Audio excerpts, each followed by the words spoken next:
Alhamdulillah rabbil alamin wassalatu wassalamu ala asyrofil anbiya'i wal mursalin wa ala alihi washabihi ajmain amma ba'd. Segala puji bagi Allah Tuhan semesta alam.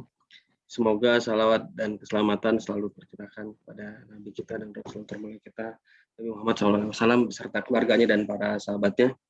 Alhamdulillah kita bisa berkumpul kembali melalui kajian online mingguan. Insya Allah melanjutkan kembali kajian membahas kitab Al-Kabair bersama Ustadz Saiful Rahmat. Dan Alhamdulillah Ustadz sudah bergabung dengan kita. Kali ini kita melanjutkan kembali kajian temanya sekarang mengenai dosa besar meninggalkan sholat ya Ustadz ya.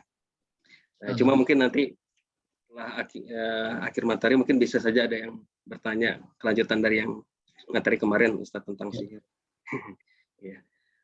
Baik Ustadz, untuk waktunya kami persilahkan Ustadz. Baik, bismillahirrahmanirrahim. Assalamualaikum warahmatullahi wabarakatuh. Innal hamdalillah nahmaduhu wa nasta'inuhu wa nastaghfiruh wa na'udzu billahi min syururi anfusina wa min sayyiati a'malina. May yahdihillahu fala mudhillalah wa may yudlilhu fala hadiyalah. Asyhadu an la ilaha illallah wa asyhadu anna Muhammadan abduhu wa rasuluh. Allahumma salli wa sallim ala nabiyyina al-karim Muhammadin sallallahu alaihi wasallam wa ala alihi wa ashabihi wa man tabi'ahum bi ihsanin ila yaumiddin. Amma ba'du. Ya ayyuhalladzina amanu taqullaha haqqa tuqatih wa la tamutunna illa wa antum muslimun. Faqala Nabi sallallahu alaihi wasallam, inna asdaqal hadisi kitabullah wa khairal hadi hadi Muhammadin sallallahu alaihi wasallam wa syarrul umuri muhdatsatuha fa inna kulla muhdatsatin bid'ah wa kulla bid'atin dhalalah wa kulla dhalalatin finnar. Ikhwatul iman, Bapak Ibu yang semoga Allah muliakan, alhamdulillah Allah Ta'ala perkenankan kita untuk kembali bertemu bertatap muka di kajian yang hari ini dilaksanakan hari Sabtu. Saya mohon maaf telat ya karena tadi ada kajian terlebih dahulu dan tidak tahu bahwa hari ini ada kajian. Saya rasa bahwa kajian itu besok. Jadi mohon maaf sekali lagi. Ini waktunya telat ya, kesiangan karena baru sampai ke rumah. Mudah-mudahan Allah Subhanahu wa taala memberikan kepada kita pahala atas apa yang kita lakukan dan semoga Allah Subhanahu wa taala jadikan seluruh yang kita lakukan ini sebagai pemberat timbangan amal soleh kita kelak nanti di yaumul kiamah insyaallah, amin ya rabbal alamin. Baik Bapak Ibu yang semoga Allah muliakan, kita langsung saja membahas ya bahasan selanjutnya dalam kitab Al-Kabair ini karya Imam Asy-Syaukani karya Imam Az-Zahabi rahimahullahu taala. Baik. Saya coba sharekan terlebih dahulu.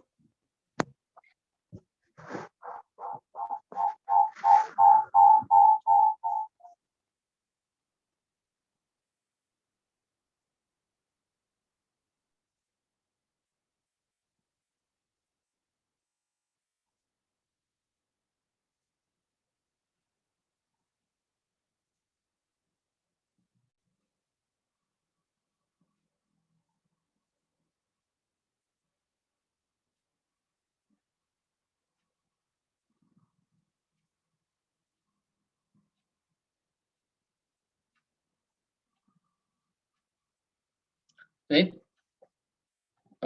Mohon maaf ke Pak Ahmad, sudah terlihat ya Pak?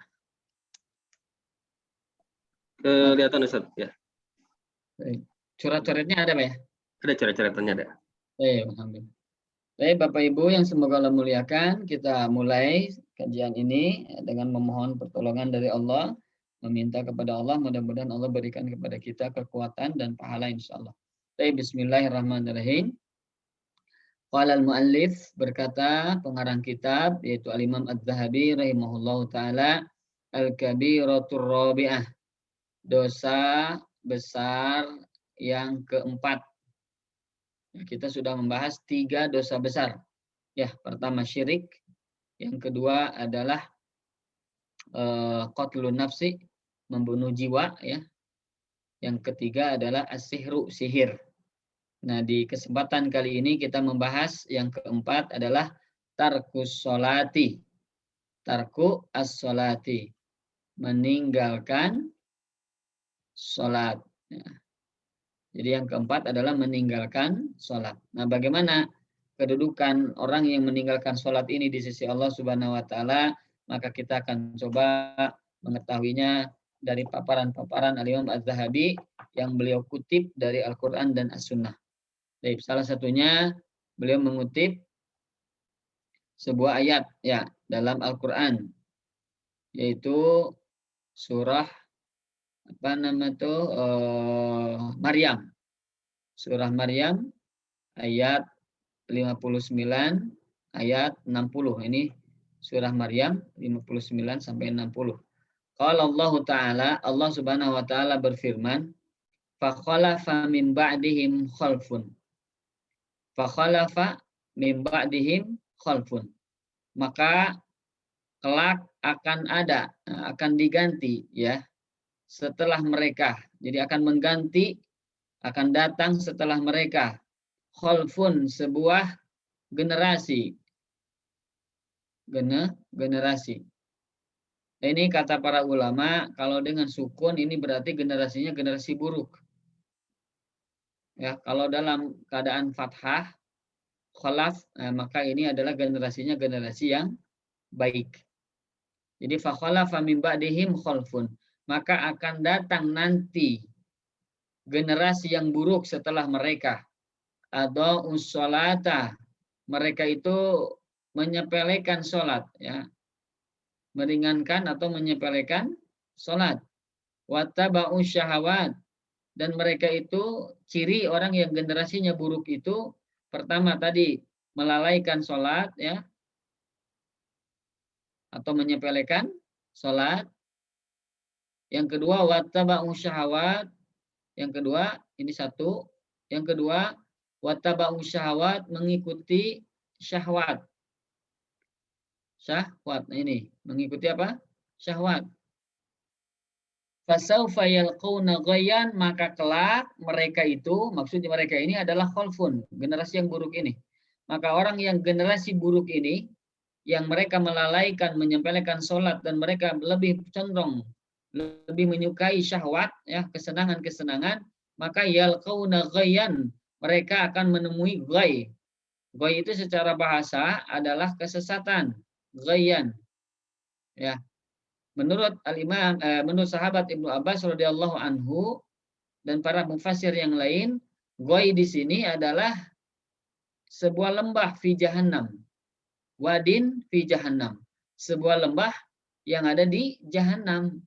Jadi nanti orang yang generasi buruk ini, yang dia menyepelekan dan menghinakan sholat, ya, melalaikan sholat dan lebih memilih mengikuti syahwat, maka mereka kelak akan menemui sebuah lembah di neraka jahanam. Waliyadzubillah. Intinya adalah mereka layak masuk jahanam. Illa man taba, kecuali orang yang bertobat. Kecuali orang yang bertobat. Artinya orang yang bertobat, dia berhenti dari melalaikan itu, dia bersungguh-sungguh melaksanakan sholat, menjaga sholat, dan mereka tidak mengikuti hawa nafsu.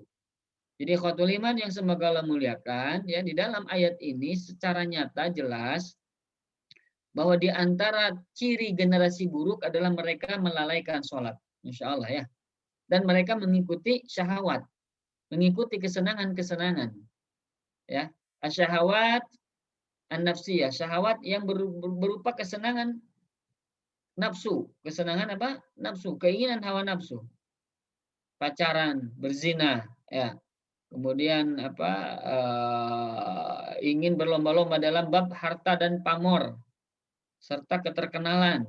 Maka orang untuk terkenal sekarang berlomba-lomba, Allah musta'an. Walaupun mereka menyajikan tayangan-tayangan yang buruk, ya. Kita lihat sekarang banyak video-video, banyak tayangan-tayangan yang dibuat oleh mereka ingin apa? Ingin terkenal. Ada sebuah ungkapan, ya, bahwasanya khalif tu'raf. Khalif tu'raf. Berselisihlah, berbedalah dengan orang lain, tu'raf, maka engkau akan dikenal. atau khalid tuzkar.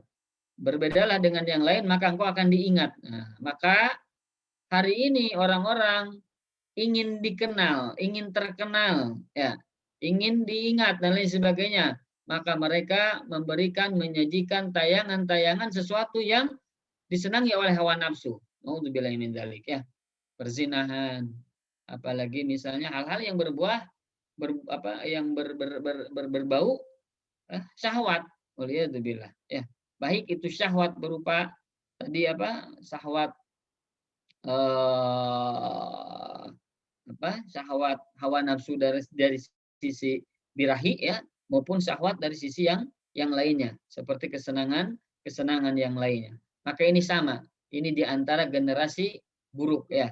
Dan yang paling dahsyat, orang yang mengikuti syahwat pasti dia akan melalaikan sholat, pasti akan melalaikan sholat. Orang yang senang dengan hawa nafsu maka pasti meninggalkan sholat, karena sholat ini sesuatu yang tidak disenangi hawa nafsu. Orang sedang enak-enak kemudian harus pergi ke masjid. Orang sedang nikmat-nikmat kemudian harus wudhu dan memutuskan kenikmatannya. Maka yang demikian memberatkan mereka. Maka sholat ini berat bagi orang yang generasinya buruk, berat bagi orang yang pengikut hawa nafsu. Hanya orang-orang yang dia senantiasa mengingat Allah, hanya orang-orang yang bisa mengendalikan hawa nafsu, dia bisa menjaga sholat itu, Masya Allah, ya. Kata Allah Subhanahu wa taala dalam surah Al-Kahfi, ya, bahwasanya wasbir nafsaka ma'alladzina yad'una rabbahum bil ghadati wal asyi yuriduna wajha. Bersabarlah, ya, jiwamu, sabarkan jiwamu bersama orang-orang yang menyeru Allah, yaitu orang-orang yang berada di majelis ilmu, orang-orang yang senantiasa sholat berjamaah bersama, orang-orang yang berzikir, orang-orang yang mengingat Allah Subhanahu wa taala bil ghadati wal asyi, baik pagi hari maupun sore hari. Yuriduna wajah, mereka menginginkan wajah Allah. Maksudnya ingin bertemu dengan Allah Rabbul Alamin nanti di akhirat dalam keadaan bahagia masuk surga. Wala ta'du ainaka anhum turidu zinatal hayati dunya. Nah, jangan kau berpaling, jangan kau palingkan mata engkau, mata kalian, ya, mata engkau. Artinya jangan kita hilang fokus gitu dari orang yang soleh itu. Wala ta'du ainaka anhum, jangan engkau hilang fokus dari mereka, fokus terus bersama orang-orang soleh itu. Gitu.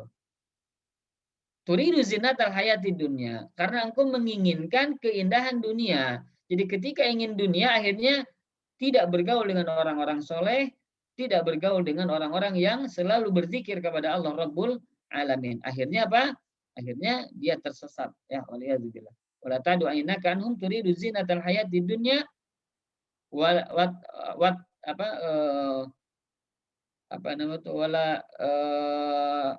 wasbir nafsaka ma'alladzina yad'una rabbahum bil ghadati wal asyi yuriduna wajhah wala ta'du ainaka anhum turidu zinatal hayati dunya. Kemudian wala tuti', dan janganlah engkau taati, wala tuti' man aghfalna qalbahu, jangan kau taati orang yang kami lalaikan hatinya. Nah, jadi orang yang lalai dari sholat, orang yang lalai dari ibadah kepada Allah itu dilalaikan oleh Allah. Kenapa? Karena mereka awalnya melalaikan dahulu Allah Subhanahu wa taala sehingga Allah melalaikan